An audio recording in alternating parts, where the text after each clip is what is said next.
It's the moment the Rustlers men's soccer team have been waiting for, a chance to book their ticket to the CKSA championship. All they needed was a win over the NAIT Ooks in the semifinal. A boisterous crowd on hand at the VLA soccer grounds. First half, Rustlers down 1-0 with a free kick. The Ooks keeper spills initial shot attempt. Stefan Kukovic is right on the doorstep to equalize. It's 1-1. Now, minutes later, Ooks retake the lead. A scramble in the box. Monty Haynes puts away his second goal of the game. 2-1 Ooks at the half. Now, just after the restart, NAIT counters. Iggy Broda with the through ball to Bruno Zebie, who slots it far post. 3-1 is the final. Moses Waldo has more from today's match. Going into the season, the Lakeland Rustlers seem like a team of destiny, going throughout the season virtually unbeaten with the exception of the final game of the year, then hosting provincials and just one win away from going to nationals. The only team standing in that way was the NAIT Ooks, who came out of a tough physical North Division. It certainly proved to be a physical game with both NAIT and Lakeland going toe-to-toe, but it was NAIT who pulled out the 3-1 victory and will be going to the final. They played at home, the fans were there and everything, so we wanted to bring that extra strength, the extra motivation, and we just came here and we put our hearts out, and I felt like that was the biggest difference today. Does this sting more than the one it did 2 years ago?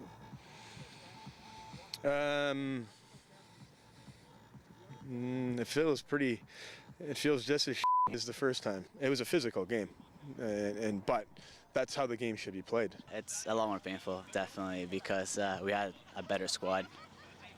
For me, it was my last year. For a lot of the players, it is their last year too, so it is tough. The Rustlers have less than 24 hours to regroup for the bronze medal match, either against CITL or Keano. This one definitely an emotional one, so getting ready for tomorrow's matchup might be a little tough for those Rustlers. Reporting from the VLA soccer grounds, Moses Wildu, Newcap Sports. In the other semifinal, Keano defeated CITL 2-1, which means the Rustlers will face CITL in the bronze medal game at noon tomorrow. In other Rustler news, the volleyball teams were facing Keano College in their second weekend series of the season. Rustlers women down 19-13 in the second set, but start finding their groove. Keano with a nice dig in 6. Taylor Braun, though, with a well-placed attack out of left side, but Rustlers managed to keep it alive, and a deep tip by middle Michelle Lang keeps the Rustlers alive. Now, Laura Popplestone would make some impressive digs like this one as she gets a hand on it, and Sophie Duronlo would cut it sharp for the kill. Rustlers down significantly each set, but find a way to grind back and maintain their perfect record, winning this one 3-0. On the men's side, Rustlers down one set. Keanu's Belejaz Pulowski tools the outside block.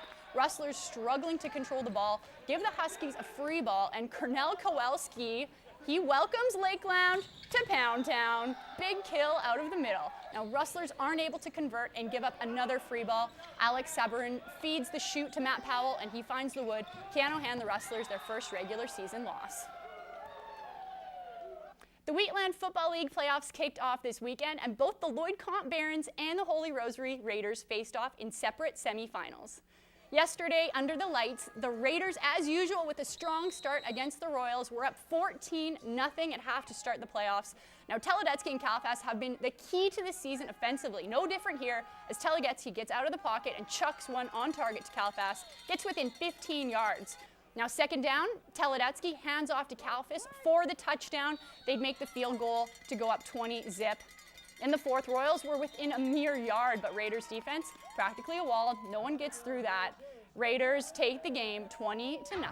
Now to the other side of the draw this afternoon at Armstrong, Kirk Hand with a 10-yard pass to Denton Collins, and he's on his horse. Barons go up 13-0 in the first quarter. Now Voyageurs' turn here. Greg Godowski fires one off, but it goes off Isaac Fegning's fingertips and right into Donovan May's breadbasket, and he's off. He steps out of bounds, but still a nice turnover. In the second, Hand with a handoff to Abdullah, and he pummels his way through the Voyageur defense, and they go on to win the game 47-12.